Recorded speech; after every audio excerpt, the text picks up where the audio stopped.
നല്ല പടം. പടം അടിപൊളി സിനിമ. മമ്മൂട്ടി അടിപൊളിയാണ്.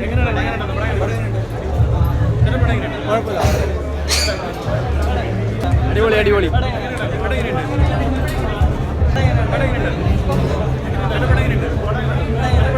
ശോകമാണ് ശോകം. അടിപൊളി അടിപൊളി.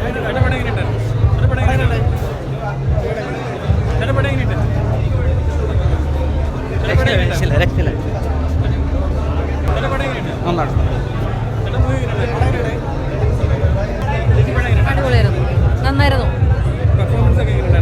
നല്ല പെർഫോമൻസ് ആയിരുന്നു. അർജുന അശോകൻ്റെ ആണെങ്കിലും മമ്മൂട്ടിൻ്റെ ആണെങ്കിലും സിദ്ധാർത്ഥൻ എല്ലാവരുടെയും നല്ല പെർഫോമൻസ് ആണ്.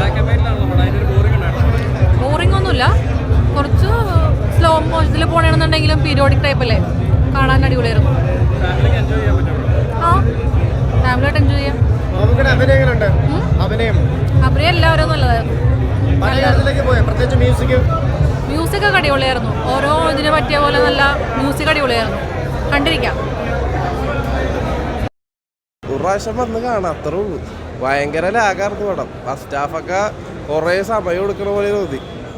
ഇൻ്റർവെല്ലൊക്കെ ഈ സമയത്ത് 1.25 മണിക്കൂറായിട്ടുള്ളൂ, പക്ഷേ ഒരു 2 മണിക്കൂറിൻ്റെ അത്രയും തോന്നി ഇൻ്റർവെല്ലായ സമയത്ത്. ഞാൻ ആദ്യം വിചാരിച്ചിട്ട് ഇൻ്റർവെല്ലില്ലത്. പെർഫോമൻസ് വൈസ് എല്ലാവരും അടിപൊളിയായിട്ട് തന്നെ ചെയ്തിട്ടുണ്ട്. മമ്മൂട്ടി അടിപൊളിയായിരുന്നു, അർജുന അശോകനും പിന്നെ സിദ്ധാർത്ഥ് ഭരതനൊക്കെ അടിപൊളിയായിട്ട് തന്നെ ചെയ്തിട്ടുണ്ട്. പക്ഷെ പടത്തിനകത്തൊരു പ്രത്യേകിച്ച് ഒന്നും പറയാനായിട്ടൊന്നുമില്ല. ഭയങ്കര സ്ലോ ആയിട്ടാണ് പോകുന്നത്.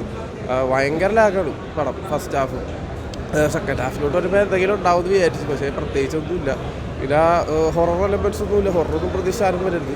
പിന്നെ ബ്ലാക്ക് ആൻഡ് വൈറ്റ് ട്രീറ്റ്മെൻറ്റ് ഉള്ളൊരു പടം തിയേറ്ററിൽ കാണാമെന്നുള്ളൊരു ഇതുകൊണ്ട് വന്ന് കാണാമെന്നല്ലാണ്ട് പ്രത്യേകിച്ചൊന്നും തോന്നിയില്ല. ഒരു വാവ് ഫാക്ടർ ഇല്ല. ഭൂതകാലമൊക്കെ കണ്ടപ്പോൾ ഞെട്ടിയതാണ്, പക്ഷേ ഇതിനകത്ത് അങ്ങനെ ഒന്നും തോന്നിയൊന്നുമില്ല. പ്രാവശ്യം കാണാം. ആ 3 ക്യാരക്ടേഴ്സ് മാത്രമേ ഉള്ളൂ. പിന്നെ വേറൊരു ക്യാരക്ടർ കൂടി ഉണ്ട്. ആ ക്യാരക്ടർ എന്തിനാ വന്നതെന്ന് മനസ്സിലായില്ല. ആകെ 2 സീനിലുള്ളൂ ഫസ്റ്റ് ഹാഫിൽ. പിന്നെ മമ്മൂക്കിയുടെ പെർഫോമൻസ് ഒക്കെ കൊള്ളാം, ലുക്കും സൗണ്ട് മോഡുലേഷനൊക്കെ കൊള്ളാം. പക്ഷെ പടത്തിനൊരു പ്രത്യേകിച്ച് എടുത്തു പറയാനായിട്ട് ഒന്നുമില്ല സിനിമയിൽ. ഇടയ്ക്ക് ഉറക്കം വരെ വന്ന് ഒരു പ്രാവശ്യം വന്ന് കാണാം. ഈ ബ്ലാക്ക് ആൻഡ് വൈറ്റ് പടം തിയേറ്ററിൽ കാണാമെന്നുള്ളൊരു മൂഡിൽ വന്ന് കാണാമെന്നല്ലാണ്ട് പ്രത്യേകിച്ച് ഒന്നുമില്ല പടത്തിനകത്ത്. തിയേറ്റർ എക്സ്പീരിയൻസ് ആയിട്ടൊന്നും തോന്നിയൊന്നുമില്ല. അത് ഉണ്ടാവുമെന്ന് വിചാരിച്ചാണ് വന്നത്, പക്ഷെ അങ്ങനെയൊന്നും തോന്നിയൊന്നുമില്ല. പ്രത്യേകിച്ച് സൗണ്ട് എഫക്റ്റോ അങ്ങനെ ഒരു ഇത് തോന്നിയില്ല. ടെക്നിക്കലി നല്ലതാണെങ്കിലും പ്രത്യേകിച്ച് ഒന്നും തോന്നിയില്ല പടത്തിനകത്ത്.